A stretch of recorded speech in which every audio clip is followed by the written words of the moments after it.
Welcome back. I am doctor Rajan. आज हम बात करेंगे आपके पोस्चर के बारे में। पोस्चर यानी कि आपके बैठने का ढंग, आपके चलने का ढंग, आपके लेटने का ढंग, गाड़ी चलाने का ढंग, ये सब हम कैसे करें जिससे कि हमारा कमर का दर्द और कमर से पैर में जाता हुआ दर्द यानी कि sciatica, उसको हमें जल्द से जल्द राहत मिल सके। और अगर हमें राहत मिल रही है तो वो दर्द वापस दोबारा ना आए। जब मेरे पास कमर दर्द या sciatica के पेशेंट्स आते हैं तो काफ़ी बार उनकी ये शिकायत होती है कि वो बहुत देर नहीं बैठ पाते या बहुत देर नहीं खड़े हो पाते। तो एक बात तो निश्चित है कि कमर के दर्द जो है हमारे या sciatica का दर्द जो है वो हमारे पोस्चर से बहुत गहरा लिंक रखता है। तो क्या हम ऐसा कुछ कर सकते हैं जिससे हमारा कमर का दर्द और sciatica का दर्द कम हो? शुरू करते हैं सिटिंग के पोस्चर से। पहले बात हमें समझनी ज़रूरी है कि जो सिटिंग के लिए हमारे पास कुर्सी कैसी हो या किस हम सिटिंग को यूज़ करें ताकि हम लोगों का दर्द कम हो या दोबारा ना बढ़े। कुर्सी के लिए हमारी राय नॉर्मली एज ए डॉक्टर ये रहती है कि हमको कुर्सी लेनी चाहिए थोड़ी ऊंची, यानी कि कम से कम 22 इंच या 24 इंच ऊंची कुर्सी होनी चाहिए। उसका एक फर्म गद्दा होना चाहिए ताकि उसके ऊपर सपोर्ट में हम जो है बहुत गहरे ना डीप हो जाएं। और साथ में अगर बाजू वाली कुर्सी हो तो और भी अच्छा है। ख्याल रहे कि जब भी आप कुर्सी पे बैठें तो आपके कुर्सी की जो बैक है वो फुल सपोर्ट हो, ऊपर तक बैक जाए ताकि आपका जो कमर और आपका कंधा जो है पीछे लग सके। अगर हम स्टूल पे बैठेंगे तो हमारी टेंडेंसी होती है, हमारी एक प्रवृत्ति होती है कि हम आगे झुकें, जिसकी वजह से हमारे कमर के मसल्स के ऊपर और लोड पड़ता है, हमारे डिस्क के ऊपर भी और लोड पड़ता है।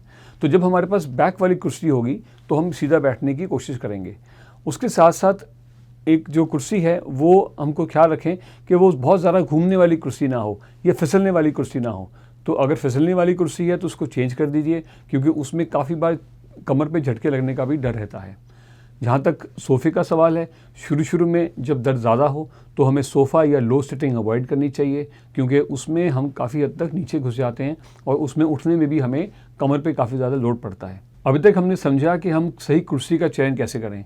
एक बार हमें सही कुर्सी का समझ आ गई है तो उस पर बैठना कैसे है, कोशिश कीजिए कुछ बातों का खास ख्याल रखने का। एक तो कुर्सी पे हमेशा बिल्कुल पीछे होकर बैठें ताकि बैक में सपोर्ट रहे। एक और कोशिश करें कि पीछे अपने कमर के कोई ना कोई तौलिया मोड़ के या एक फर्म कुशन, पिलो नहीं, एक फर्म कुशन जो एक मजबूत सख्त कुशन हो उसका सहारा लें और सीधे बैठें। जैसे आप डेस्क पे काम कर रहे हैं तो उस कुर्सी को डेस्क के पास लेके आएँ ताकि आपका कंप्यूटर में या आपका जो लिखने का काम है उससे आप बहुत दूर ना हो, आपको आगे झुकना ना पड़े। इन चीज़ों का ख्याल रखिए। तीसरा, जब हम उठें तो उस वक़्त अपने बिल्कुल कुर्सी के एज पे आ जाएं और बाजू को पकड़ के, यहाँ पे जो साइड आर्म्स होती हैं उनको पकड़ के सीधा उठने की कोशिश करें ताकि कमर के ऊपर लोड ना आए। उठने के दो तरीके होते हैं, एक तो होता है जैसा मैंने आपको दिखाया, दूसरा तरीका होता है कि हम आगे झुक के उठें। जब हम आगे झुक के उठते हैं तो हमारे डिस्क के ऊपर लोड पड़ता है, उससे कमर का दर्द या sciatica का दर्द बढ़ता है। तो वो हम लोगों को as far as possible avoid करना है। तीसरी बात ये कि जो कुर्सी हम बैठते हैं तो हमारी जो थाइज़ हैं और हमारे लेग्स हैं वो राइट एंगल पे होने चाहिए। हमारे जो पैर हैं वो लटकने नहीं चाहिए। तो हाइट ऐसी रखें कि पैर लटके ना, लेकिन अगर कुर्सी ऊंची है या हमारी हाइट कम है तो एक मेरी राय रही रहेगी कि पैरों के नीचे एक फट्टा लगा लें जिसके ऊपर हमारा जो फीट है वो रेस्ट करें हमारे सिटिंग के टाइम पे।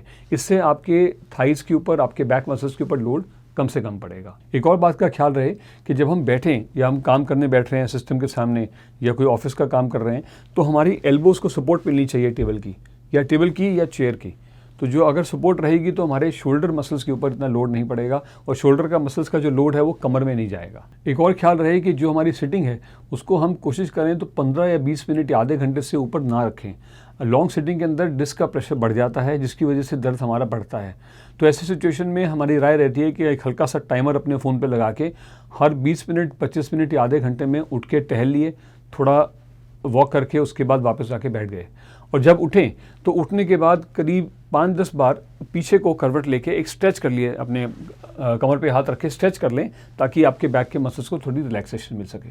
अब आते हैं स्टैंडिंग पोजीशन में। स्टैंडिंग पोजीशन में भी काफ़ी पेशेंट्स का जो दर्द है वो बढ़ता है, तो उसको हम कैसे मिनिमाइज़ करें, कम से कम रहें और दोबारा होने से रोकें। खड़े होते वक्त ख्याल रखें कि थोड़ा हम अपने आप को, कंधे को पीछे रखें, कमर को सीधा रखें, सिर को सामने रखें ताकि हमारी जो स्टैंडिंग में हमारा एक आगे से झुकने की प्रवृत्ति जो है उसको हम रोक सकें। उसके बारे में हम खास ख्याल रखें, अपनी कमर को सीधा रख सकें।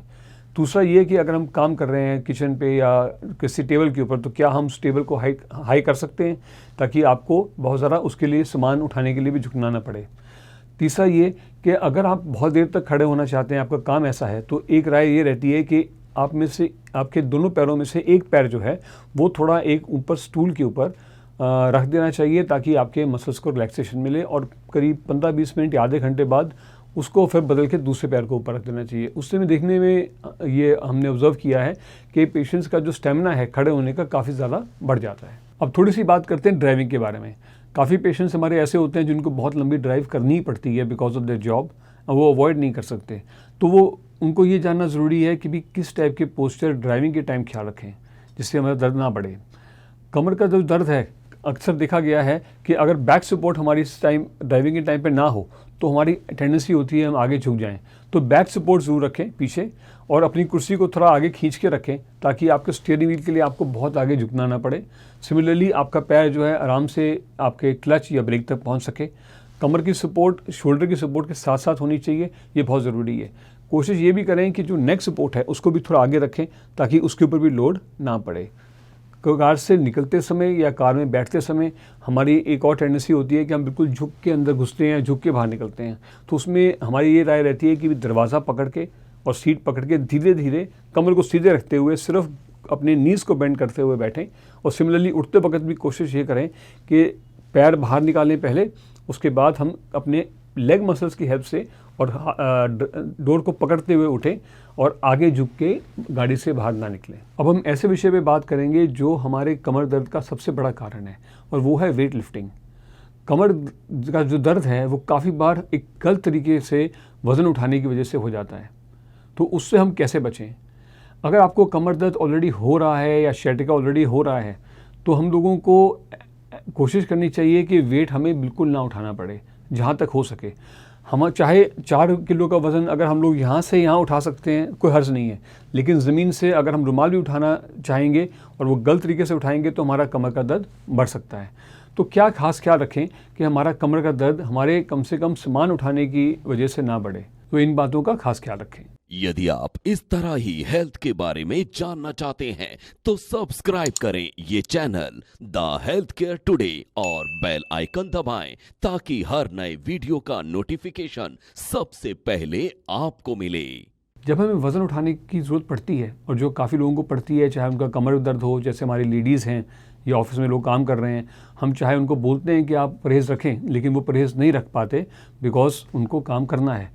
तो ऐसी सिचुएशन में कुछ बातों का खास ख्याल रखें। एक तो ये कि जो हमारा वज़न जो उठा रहे हैं वो कोशिश करें तो 10% जो हमारे बॉडी वेट है उससे ज़्यादा ना हो, खास करके अगर हमें ऑलरेडी दर्द बना हुआ है कमर के अंदर। अगर आप 17 किलो के हैं तो 7 या मैक्सिमम 10 किलो का वज़न ही उठाएं।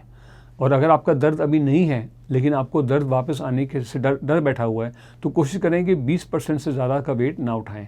अगर आप 17 किलो के हैं तो इसका मतलब यानी कि 15 किलो मैक्सिमम 20 किलो से ऊपर वज़न ना उठाएं। अगर आपका वज़न टेबल के ऊपर पड़ा हुआ है तो या कोई डब्बा है, कोई पैकेट है, तो उसको अपने पास लेके आएँ, उसके बाद उसको उठाएं। वज़न उठाते वक्त ख्याल रहे कि आपके जो कमर पे झुकाव नहीं आना चाहिए।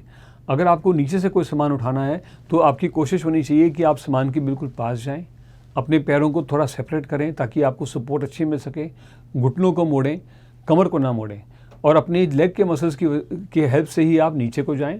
और वहीं से दोनों हाथों से उठाते वक्त कोशिश करें एक हाथ से ना उठाएं, दोनों हाथों से उठाते वक्त आप पैरों के मसल से ही आप सीधे हों ताकि आपके कमर के ऊपर लोड ना पड़े। जो हमारी बहनें होती हैं जिनको घर में काम करना है या बाल्टी उठानी है, तो उसमें मेरी उनको ये गुजारिश रहेगी कि जो वज़न उठाने वाला काम है उसको हम चाहे स्टेजेस में कर लें, यानी कि एक बाल्टी अगर हमें लेके जानी है तो वो आधी बाल्टी ही भरें, और उसको उठाने के लिए भी जब झुकें तो हमारे घुटने से झुकें और कमर से ना झुकें, झुक के हल्का सा धीरे से उठाएं, उसको अपने बिल्कुल पास रखें, कमर के अपनी बॉडी के पास रखें। दूर हाथ से ऐसे उठाएंगे तो कमर स्पाइन पे लोड ज़्यादा पड़ेगा। और अगर ज़रूरत पड़े तो हम उस बाल्टी की पानी को 2 बाल्टियों में भी डिवाइड कर सकते हैं और दोनों को धीरे धीरे दोनों हाथों से उठाया जा सकता है, उसी तरीके से जैसे मैंने आपको एक बाल्टी उठाना सिखाया। अब हम आते हैं लास्ट टॉपिक पे, वो है स्लीपिंग, कि स्लीपिंग के लिए हम क्या किया जाए। आमतौर पे रिकमेंडेशन हमारी ये रहती है कि हम एक फर्म बेड के ऊपर लेटें। एक फट्टे जो है तख्त होना चाहिए, उसके ऊपर एक फर्म मैट्रेस होनी चाहिए। 4 से 6 इंच की जो पोयर फोम की मैट्रेस है वो हम लोग रेकमेंड करते हैं। इन जनरल स्प्रिंग मैट्रेसेस जो हैं वो बहुत ज़्यादा सपोर्ट नहीं करती हमारे बैक को, तो खास करके जो गद्दे हैं होटल वाले 8 इंच 10 इंच के वो अवॉइड करने चाहिए। सिमिलरली चारपाई या बिल्कुल जो सॉफ्ट बेड हैं वो भी हमको अवॉइड करना चाहिए, जैसे कि सोफ़े पे सो जाना या बिल्कुल ज़मीन पे सो जाना।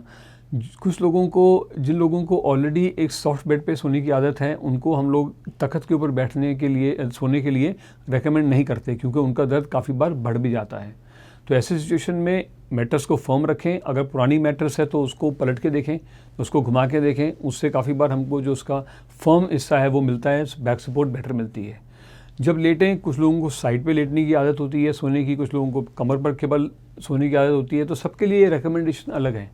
जिन लोगों को जनरल टेंडेंसी होती है साइड पे लेटने की, उनके लिए हम कहते हैं कि कमर को सपोर्ट देने के लिए एक तौलिया या एक हल्की सी पतली सी बेडशीट आप वेस्ट के अराउंड बांधें, ताकि लेटते वक्त आपकी जो स्पाइन का कर्वेचर है वो स्ट्रेट रहे, हल्की सी आपको सपोर्ट मिलेगी। और रही बात पैरों की, करवट लेते वक्त अगर आप सोते हैं तो दोनों पैरों के बीच में अगर एक तकिया लगा देंगे तो उससे भी हमारे जो मसल्स के ऊपर लोड नहीं पड़ेगा। जो लोग सीधा लेटते हैं उनके दर्द काफ़ी बार देखा गया है कि पैर सीधा करने से बढ़ सकता है कमर का दर्द, तो घुटने मोड़ के उसके नीचे 2 तकिया लगाएं ताकि उससे आपको सपोर्ट रहे सारी रात। इन जनरल हमारी कोशिश ये रहती है कि हम पेशेंट्स को पेट पे सोने से मना करें, क्योंकि उससे हमारा जो स्पाइन के कर्वेचर है वो बिगड़ता है। तो कोशिश करें ना सोएं। अगर पेट पे लेटने की आदत ये है तो कोशिश करें कि साइड पे लेट के 2 तकिए, अपना एक तकिया पैरों के बीच में और 2 तकिए हमारे हाथ के आगे, ताकि आपको एल्बो को सपोर्ट मिले।